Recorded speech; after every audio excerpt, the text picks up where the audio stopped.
Olá, eu me chamo Mariane Zancanella e eu tô aqui para deixar uma palavra para o seu coração. Hoje nós vamos falar sobre 4 coisas que nos impedem de viver a totalidade do que Deus tem para nós. João capítulo 10, versículo 10, parte B do versículo diz assim: Eu vim para que tenham vida e a tenham em abundância. Essas são as palavras de Jesus. Abundância no dicionário significa além da medida.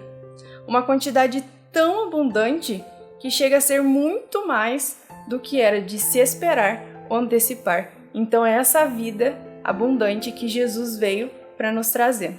1 Coríntios capítulo 2, versículo 9 diz: Nem olhos viram, nem ouvidos ouviram, nem jamais penetrou no coração humano o que Deus tem preparado para aqueles que o amam.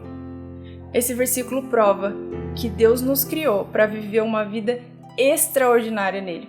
Eu quero que você faça essa reflexão. Será que eu estou vivendo a vida extraordinária que Deus reservou para mim? Quando eu fiz essa reflexão, eu cheguei à conclusão que não, que eu não estou vivendo essa vida extraordinária que o Senhor quer que eu viva. E hoje nós vamos falar sobre isso. Bom, primeira coisa que nos impede de viver a totalidade que Deus tem para nós: estar preso à isca de Satanás, a ofensa. Ofensa é qualquer coisa que alguém tenha nos feito, qualquer situação que tenha nos machucado, nos causado uma ferida emocional muito grande, uma decepção, uma mágoa, qualquer coisa do tipo é uma ofensa. E muitas das vezes a gente cai nessa isca de Satanás, da ofensa. E isso é uma das coisas que nos impedem de viver a totalidade que o Senhor tem para nós. Mateus, capítulo 6, versículo 14 e 15 diz assim: É uma oração de Jesus que fala assim: Porque, se perdoardes aos homens as suas ofensas, também vosso Pai Celeste vos perdoará. Se, porém, não perdoardes aos homens as suas ofensas, tampouco vosso Pai Celeste vos perdoará as vossas ofensas. Ou seja, se nós não perdoamos o nosso irmão, nós também não seremos perdoados. E isso é uma verdade absoluta. E a gente precisa levar isso muito a sério. Hoje em dia, nas igrejas, eles não falam muito sobre isso, sabe? Tem muitas pessoas que realmente pensam que se não liberar, mesmo não liberando perdão e fizer qualquer outra coisa correta, vai subir para o céu, mas a gente não vai. A gente precisa pedir para Deus limpar o nosso coração de toda ofensa, que a gente venha conseguir liberar perdão para todas as pessoas que a gente precisa, porque isso nos impede de ver a totalidade do que Deus tem para nós. Segunda coisa: não viver verdadeiramente o amor de Cristo. A gente sabe do amor de Cristo, a gente sabe que Jesus morreu por nós na cruz do Calvário, mas a gente pode perceber que às vezes a gente não vive verdadeiramente esse amor. Quando a gente realmente recebeu, aceitou, tomou consciência desse amor de Deus por nós, o amor de Jesus na cruz do Calvário, isso reflete nas nossas ações, isso reflete nas nossas atitudes com relação aos outros. Então, às vezes, a gente olha as nossas atitudes e a gente não vê sendo Jesus na vida do outro. Então, essa é uma maneira da gente refletir se a gente está realmente vivendo verdadeiramente o amor de Cristo. Paulo faz uma oração que se encontra em Efésios, capítulo 3, versículo 16 ou 19, que diz assim: Para que, segundo a riqueza da sua glória, vos conceda que sejais fortalecidos com poder mediante o seu Espírito no homem interior.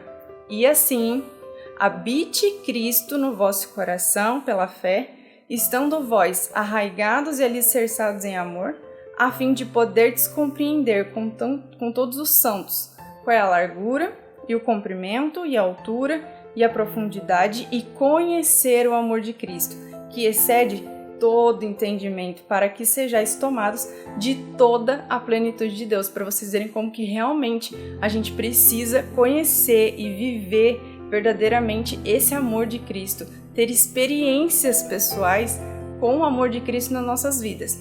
Paulo também diz em 2 Tessalonicenses, capítulo 3, versículo 5, assim: Que o Senhor faça vocês se aprofundarem cada vez mais na compreensão do amor de Deus e na perseverança que vem de Cristo.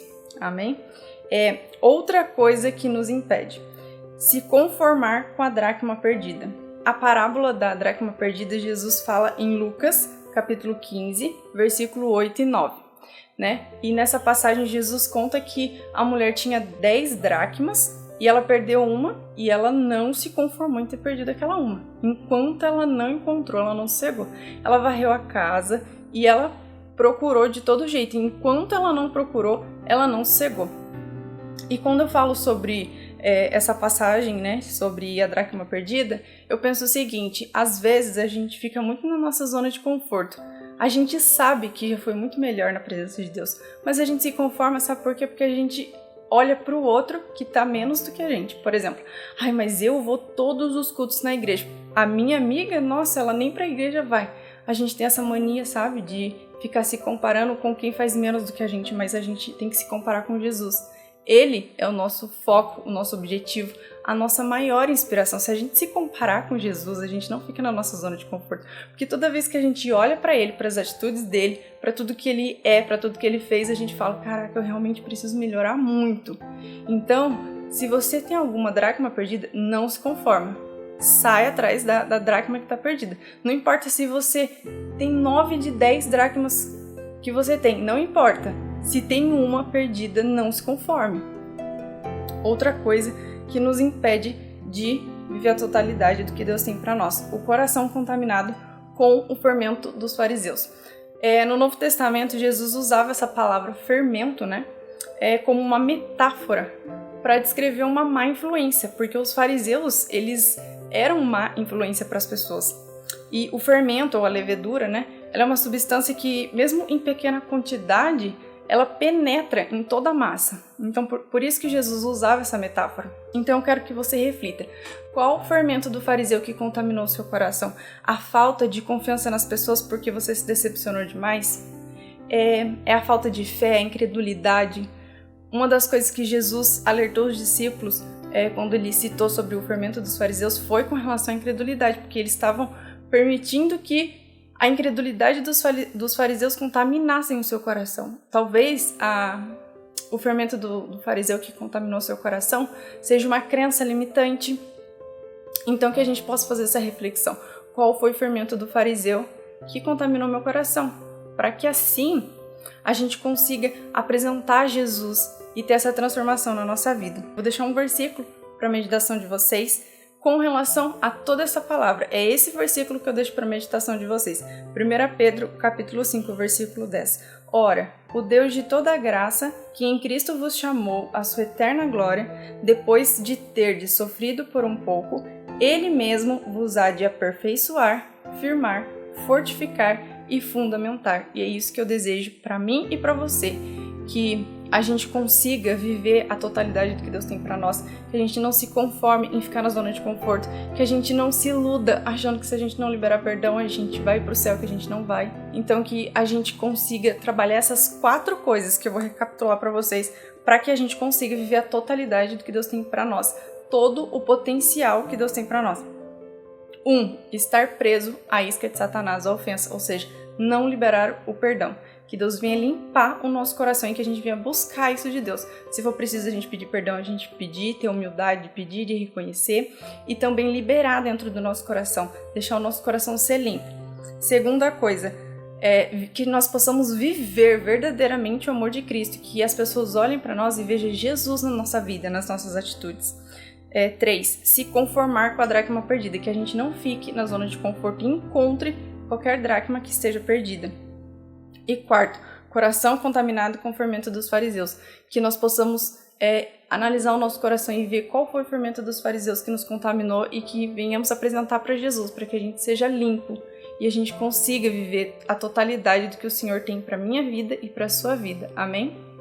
Se você gostou desse conteúdo, curte, compartilhe com quem Deus tocar no seu coração. E se você ainda não é inscrito, se inscreva nesse canal, que uma vez por semana eu estarei postando vídeos novos para abençoar e edificar a sua vida.